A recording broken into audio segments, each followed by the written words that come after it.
The NFL season is underway. Off-season OTAs and mini camps are in full swing. Teams are starting to prepare for the season. Today, in Big B Sports Talk, we got a special guest, Tucker Franklin, joining us from KC Sports Network, talking all things Kansas City Chiefs. Let's get into this.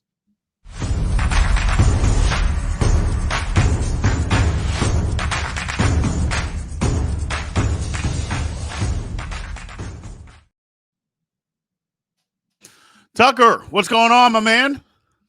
Not a whole lot going on here in Kansas City. I'm glad that you brought me on to talk about the Chiefs because the Royals sure aren't doing anything.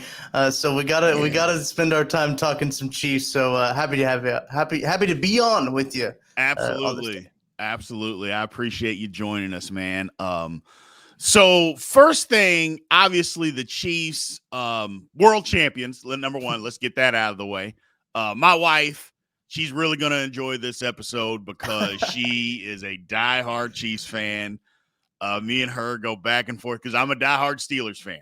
Nope. So it's been a tough couple of years. A couple of years ago, what was it, 2021, where the Chiefs ran out of fireworks on the Steelers in that playoff game.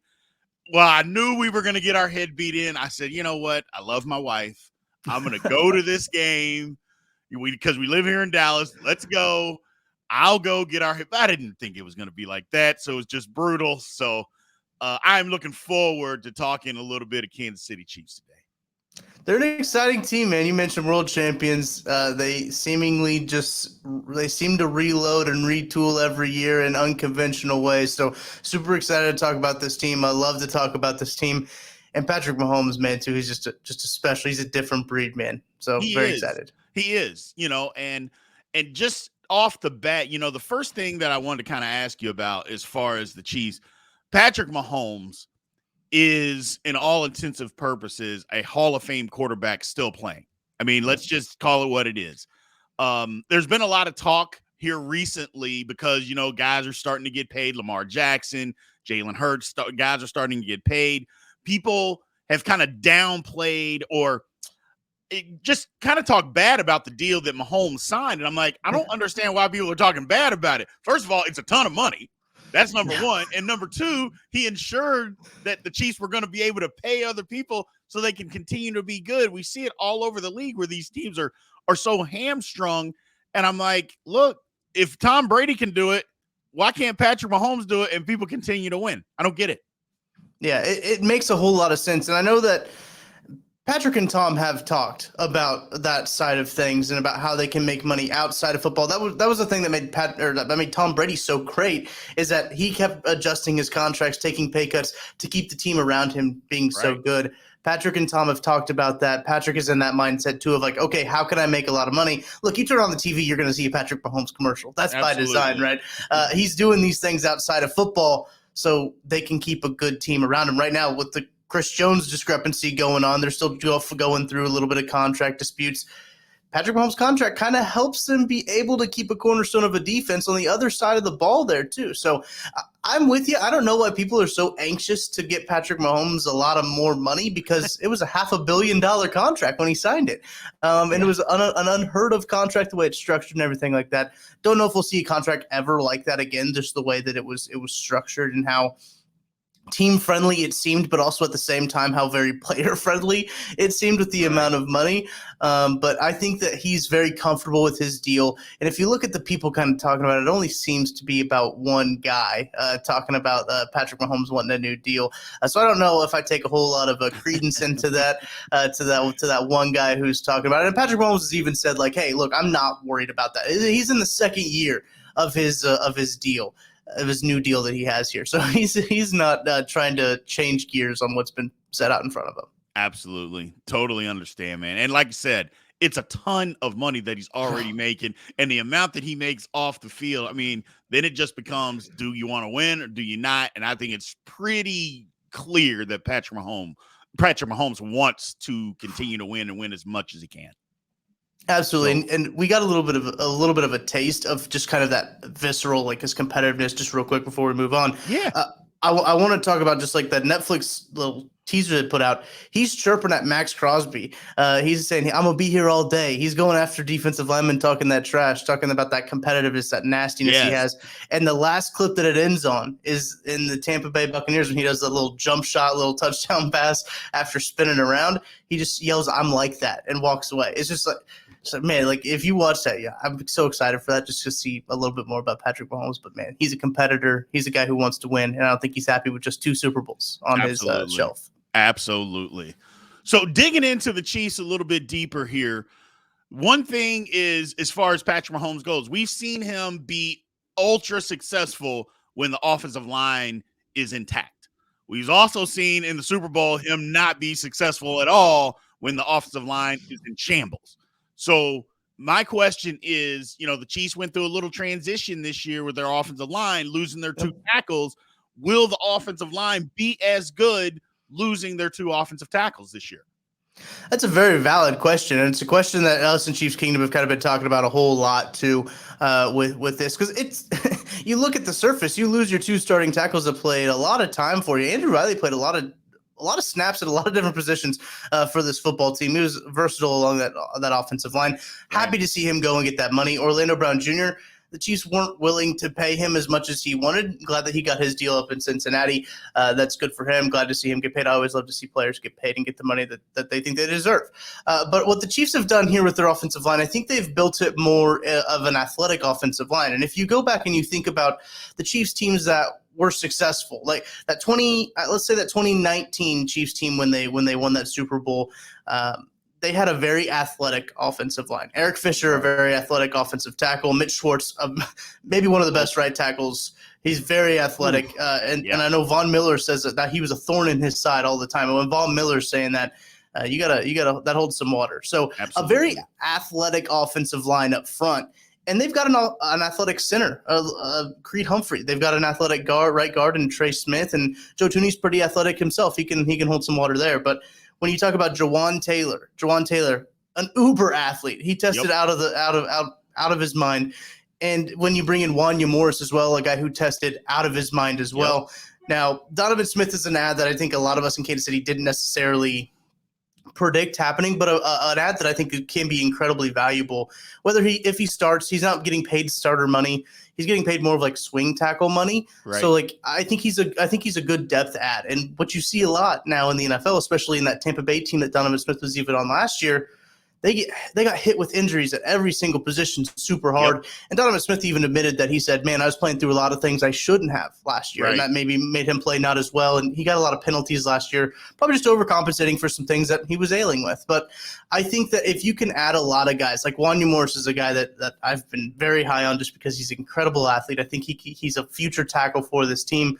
Donovan Smith is a good bridge for that, right? As Wanya Morris gets ready, if he's not ready quite yet, I think Donovan Smith is good for that. Now, who they play on the offensive line is going to be interesting to see. They're going to have a lot of things to figure out with not only that, but they're going to have Darian Kennard, who they drafted last year, who I think is kind of moving more to a guard role, but I think he'll have a say in that tackle position, as well as Lucas Niang, a guy they drafted a few years ago, sat out his COVID rookie season, and then came back and has kind of been battling back and forth for that right tackle position. So they're going to have a lot of guys that they're going to be trying to figure out with those 2 tackle positions, whether Jawan Taylor's going to play left tackle or if he's going to play right tackle.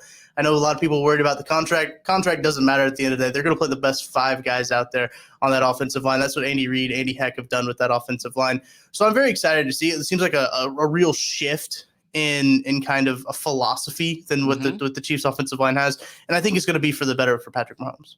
Yeah, I definitely think so. Donovan Smith, I really think, was a key pickup. It kind of went under the radar a little bit, but look, when Donovan Smith was healthy, he was a very, very good tackle for Tampa Bay. He was very good. And it's just like you mentioned, he was hurt last year and hurt in a lot of different ways to where, look, I'm an old offensive lineman. Now that was 100 years ago, but I can tell you when you're hurt somewhere, it's hard to be at full strength. And then when you're compensating, then you get penalties, and it's just all of those things roll into one. And it wasn't a good year for him. And he probably should have sat out like he mentioned. But you know what? Like I said, for him and the Chiefs, I think it's a good pickup because he can be a bridge tackle for them moving forward. I think he like I said, he's a good tackle. When he's available and healthy, he's pretty good. He's pretty good. So yeah. And now moving forward, the Chiefs defense, no, they get a lot of flack. They get a lot of flack because the offense is so good. I saw the Chiefs defense, number one, it got younger last year, and it took steps in the right direction. Can they take another step? Because I'm thinking the next step that they can take, the Chiefs defense can start being talked about as being a good defense. I'm right there with you. I've been on record. I've been on a couple podcasts and said, I think that this Chiefs defense could be a top 5 unit in the league.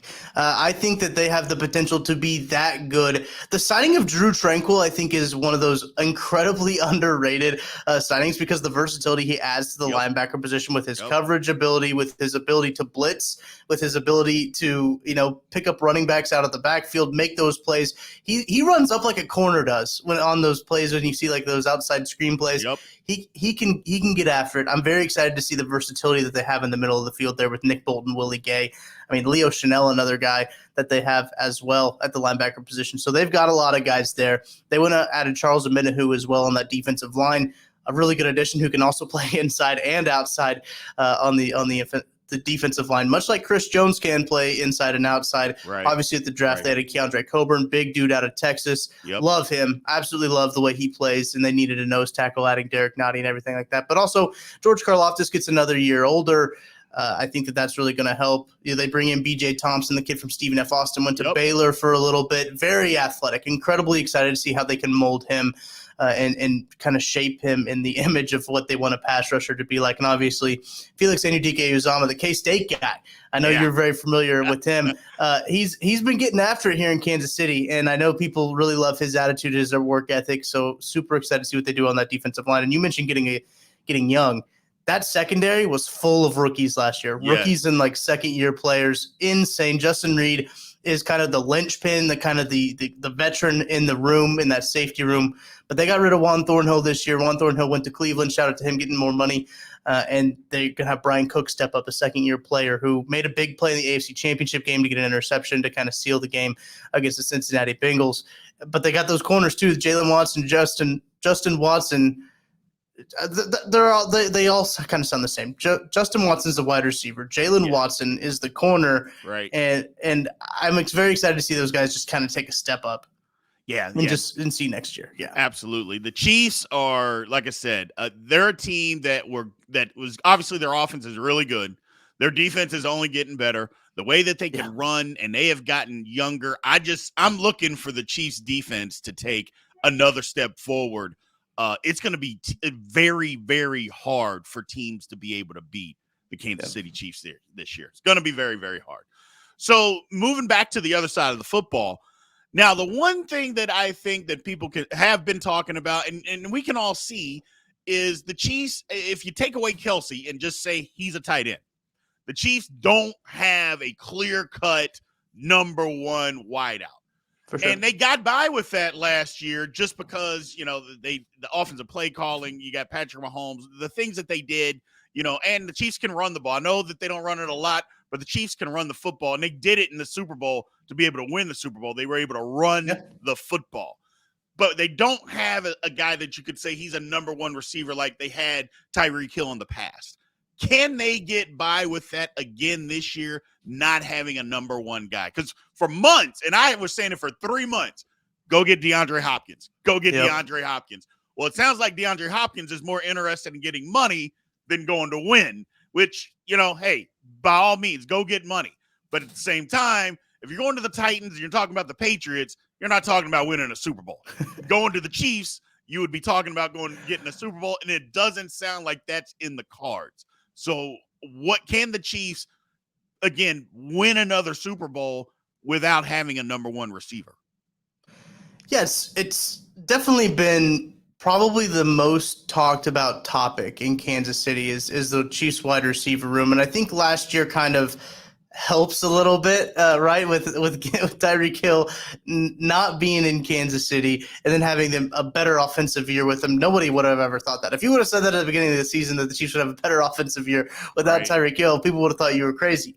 But But when I think about the Chiefs not having a wide receiver one, I think that this room has a lot of potential, and it might actually have more potential than it did last year. Okay. You had a lot of proven guys with MVS. You had Juju Smith-Schuster. You knew what you were going to get from those guys. MVS obviously still on the team. You kind of knew what you were going to get. But when you talk about guys like Justin Ross, you talk about guys like Kadarius Toney as well, a guy who hasn't really been able to stay on the field all that much, but when he's on the field, it's been pretty incredible. Right. So if he can stay on the field and stay healthy, I think the potential of that, and we see Justin Ross has the dynamic ability as well. Rashee Rice, a guy who has a lot of a big physical body, who plays kind of differently than a lot of the wide receivers they have in the room. A lot of potential there as well. And Sky Moore. Sky Moore kind of came on a little bit later on in the season. He had some of the rookie jitters, right? He fumbled a couple punts early on, and I kind of think maybe stunted his growth a little bit. They made him focus primarily on wide receiver instead of trying to do wide receiver and special teams, which I think was good for him in the long term. He gets his first touchdown reception in the Super Bowl. That's a pretty good thing to tell your grandkids later on. So I'm very excited to see what he can do and kind of what they can form this offense around. But I think it's really interesting. You talk about taking away Travis Kelce. You almost have to take away Jerick McKinnon a little bit too, because Jerick McKinnon had like 9 touchdown catches last year. Like he was a big target for Patrick Mahomes. So they're gonna figure out ways to get people the ball, whether it's running it, whether it's passing it. But I'm not necessarily too worried. Would I love to see them go get DeAndre Hopkins? Absolutely. I think that I'm with you there. I've always been a big fan of DeAndre Hopkins. He's been one of my favorite wide receivers since he came into the league, and I would love to see him in a Chiefs jersey. I don't think it's going to happen, but I would absolutely love to see it happen. But look, you can't have wide receiver one problems when you don't have a wide receiver one, Brian. I mean, that's how it works. You're not going to have the Stephon Diggs holdout that you're going to have if you don't have that wide receiver one. So I guess it all kind of it works itself out in a way. Yep, absolutely. I totally understand. That thing in Buffalo, that's a little weird. He showed up to meetings, all that, got his physical, and then didn't come to practice. It just so strange. Man, that's weird. But everybody's got problems, I guess. So the next thing, and again, the Chiefs, it's hard to, I guess, to pick apart what is going to be when you have Patrick Mahomes, it's hard to say that somebody else is going to make such an impact on their team, because he can do so many different things to make them better. But if you had to pick somebody as far as a new guy, a draft pick, or a free agent signing, is there somebody out there that not necessarily under the radar, but just is there somebody out there that either was a free agent or a rookie that is coming in that can make an immediate impact on the team this year? That's a really great question, because I try to think of this. I think Jawan Taylor's an easy answer. Charles Omenihu, obviously those big ticket free agents are some of the guys that first come to mind. I am really big, and I know I kind of talked about him earlier, but the Drew Tranquill signing I think might have been one of the biggest signings of the offseason, because not only do you get a very versatile linebacker, but you take him away from a division rival who, that was kind of their heartbeat of their defense when you saw Drew Tranquill in there. He was pretty good there. I'm incredibly excited to see what they can do on the defensive side of the ball with that. And that defensive line is very new look. Frank Clark signing with the Broncos. I think a lot of people expected Frank Clark to, even though he was cut, to come back to Kansas City on kind of a team-friendly deal. Right. The deal he signed was not very team-friendly. No, it wasn't. It wasn't. So I don't blame Frank at all. I'm glad that somebody paid Frank Clark that money. He was very crucial in 2 Super Bowl wins for the Kansas City Chiefs. Really turned it on in the playoffs. Love Frank Clark. Will always be indebted to Frank Clark, really. Kansas City should be indebted to Frank Clark. I know some people look poorly on the trade, but I think that along that defensive line, man, I think Felix Anudike-Uzomah, I think he's coming into a really good situation. When you look at him, it's not like George Karlaftis was coming in last year where you were looking at Karlaftis thinking, okay, this guy's going to have to produce a little bit. This guy's going to have to produce for this Chiefs defensive line to be successful. Felix doesn't have that pressure. He's got George Karlaftis in front of him, Charles Omenihu. I'm sure they'll sign Carlos Dunlap in like August when training camp is already kind of underway, because Carlos Dunlap doesn't want to come to OTAs right now. Absolutely. These veterans aren't wanting to go to OTAs. They'll sign a Right. veteran guy, and they'll get a body in there as well for rotationally. But he's not under pressure to produce right away, and I think that can be really good for him. And I think that in the long term, that's going to be incredible. And what a story that is, by the way, about being in Kansas City, being drafted by the Chiefs. From Lee Summit, getting drafted in your hometown, incredible. Great story, and I think he's coming into an even better position.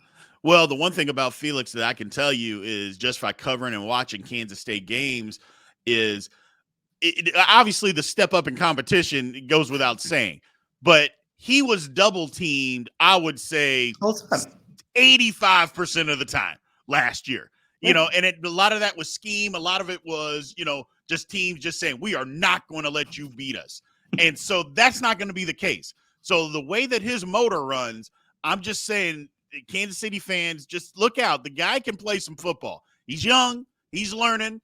And he's still a little raw at the position. But I'm just telling you, you give this guy the opportunities, enough opportunity, he is going to be able to make some plays for the Chiefs. Absolutely. I'm incredibly excited for him. We've heard about his motor, and we've seen the pictures of him when he steps on foot in Manhattan. He was a scrawny kid. He was real tiny, and then all the weight he got to be able to put on and double team him. I believe he was the Big 12 Defensive Player of the Year last year, as well as being double teamed, as you said, 85% of the time. That's not nothing. No. So very excited to see him in this Chiefs defense and kind of what Joe Cullen can do. I think that was a huge addition really last year to this Chiefs team was the addition of Joe Cullen, a guy who's been a defensive coordinator, but a guy who came in right away, really helped transform a lot of these guys. And a lot of these guys on the defensive line had career years with Joe Cullen as their position coach. Absolutely. So obviously the offseason, there was a lot of talk, Eric Bieniemy leaving, changing the offensive coordinator. Now, from the outside looking in, a lot of people say it's conflicting reports. You see on TV, if you're just watching games, they would span to the sideline and they would see Eric Bieniemy actually talking and calling plays. But then you hear players and you hear other people say, no, it's Andy Reid who is doing his thing, is putting it in there. Can you maybe give a little insight or explain exactly the dynamic? Because now that Matt Nagy is back on board, who is doing what? So I'm sure it'll stay the same. And I know if you can kind of remember, think back to the end of 2018, Matt Nagy was calling plays for a little bit. And that's something that they do to help Matt Nagy and to help these coordinators get to a new job, right? They want to help them get to head coach. And they say, hey, Nagy's calling plays now just so they show him off. With Bieniemy is really interesting because I do think in some places it's a very collaborative. Play calling is very collaborative with Andy Reid. Andy has the final say. So you will look over at the sideline. Andy has the final say, but the voice in Patrick's ear is Eric Bieniemy. So Eric Bieniemy is talking to Patrick Mahomes as that play clock winds down to 15. Everything that he hears is Eric Bieniemy's voice. That play call is a very collaborative effort, but that final call is going to come from Andy Reid. And that final call is going to come from there, but Bieniemy is going to be relaying it into Patrick Mahomes. And I understand why that's confusing. Why people look at that as like, hey, we're looking at him. He's got his mouth covered. He's talking. Right. That looks like he's calling plays. But it's Andy Reid has been the final say, I will say. I think ever since his time in Kansas City, he's been the final say. Gotcha. Makes perfect sense. It's a question, like I said, that a lot of people have asked me. And I'm like, you know what? I don't really know. You see what's going on. I go, but, again, the conflicting reports, players will tell you, hey, it's Andy Reid. And if the players are saying that, then that's what clearly has to be happening versus what we're seeing on TV. So thank you for that clarification. Speaking of Andy Reid, great coach, in my opinion, top 2, if not the top coach in the National Football League right now. How long is he going to be a Chief? That's the $1 million question right there. He did have a medical scare. I believe it was at the beginning of not last year, but the year before, where he did end up having to go to into the emergency room. but it's been fine since. I know that's kind of what's thinking everybody else is, and personally for me, I'm not reporting anything. This is just me purely speculating. I think that when Travis is done, Andy's probably going to be done. Gotcha. I would love for Andy to be done when Patrick's done, but I think Patrick's got a lot more time than Andy has left on the sidelines. But here's the thing about Andy Reid, though. That dude is a workaholic. That dude cannot stop. He thinks, lives, breathes, eats, sleeps football. And, like, even when he's on vacation, there's 2 weeks out of the year, he's drawing up plays on cocktail napkins, trying to think of what he can do with Patrick Mahomes and Travis Kelce and all those guys on that offense. So I know that when he hangs it up, it's going to be one of those things that, as you mentioned about Patrick Mahomes, Andy Reid's a Hall of Famer walking. Absolutely. He's no doubt. He was probably in the Hall of Fame before he won a Super Bowl. Now he has 2 of them. Yep. Just with what he's done. So it's I'm so glad to see Andy Reid just kind of get his due, get his hat tip now that he has 2 Super Bowls and everything. But love to see him get a couple more right before he has to retire. But I do think that kind of that timing for Travis Kelce and Andy Reid is probably around the same time of when they both hang it up. And look, Travis Kelce said the other day he's going to play till the wheels fall off, and I think Andy Reid will coach till the wheels fall off. So hopefully those all line up at the same time. Absolutely.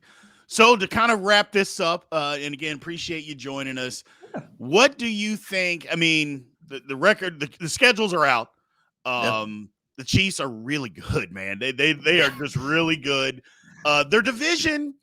Look, I'm a guy that the Raiders are going to be bad. Let's just say that the Raiders are going to be bad. I believe the Broncos will be a lot better. Now, is that playoff better? I don't think so. But I think they're going to be a lot better because I believe Sean Payton will get Russell Wilson in line. Russell Wilson was just out of control last year. He had a head coach that had no business being a head coach, had no idea what he was doing, and you could literally see that from game 1. He had no shot, and I think Russell Wilson just ran amok. I don't think Sean Payton's going to allow that, and I think that the Denver Broncos are going to be a heck of a lot better. On the flip side of that, I know that Justin Herbert gets a lot of shine, a ton of shine, but I am a person that says he gets a ton of shine and he gets no blame and he gets a lot of credit for things that he has not done. For instance, if Patrick Mahomes, Lamar Jackson, Josh Allen give up a 27-point lead in the playoffs, they are being crucified, literally crucified.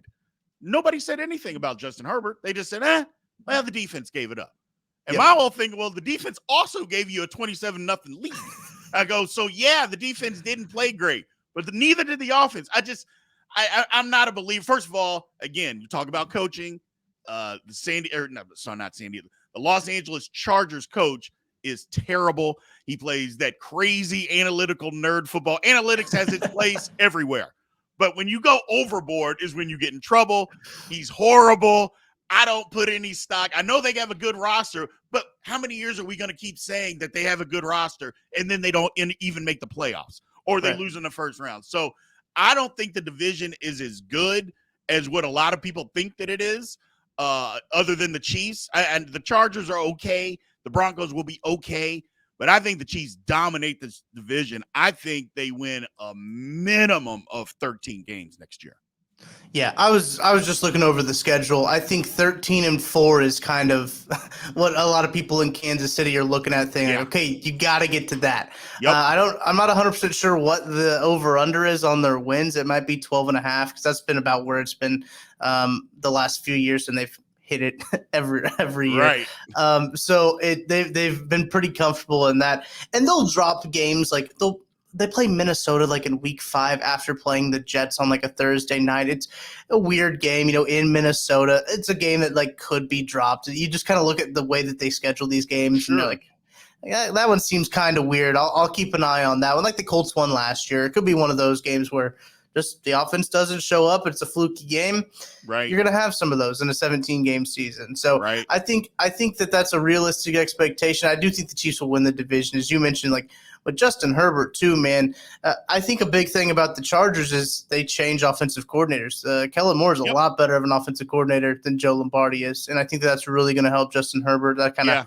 I saw him go to LA, and I was like, man, that's not fun. Yeah. I don't like that. I wish he would have got a head coaching job like in the NFC somewhere. Right. At least wish he would have stayed in the NFC. But I think that the Chiefs do run away with the division. I think a lot of people in Denver are trying to say, is this the year that they beat the Chiefs because they haven't beat them since like September of 2015? If you can believe that, I don't think so. No. I don't think this is the year. They might have a couple more free agent additions that they need to add to this Denver team. But I'm with you. I think that 13-win season is kind of like what Chiefs fans have come to expect. And if they get anywhere less than 13, right, Chiefs Kingdom might become a little bit uneasy. They'll still make the playoffs. They'll still win the division, and they'll probably make it deep into the playoffs as well. This team has played a lot of games in the last 5 years. Ever since Patrick Mahomes has become the quarterback, they've played like almost the most games possible. Right.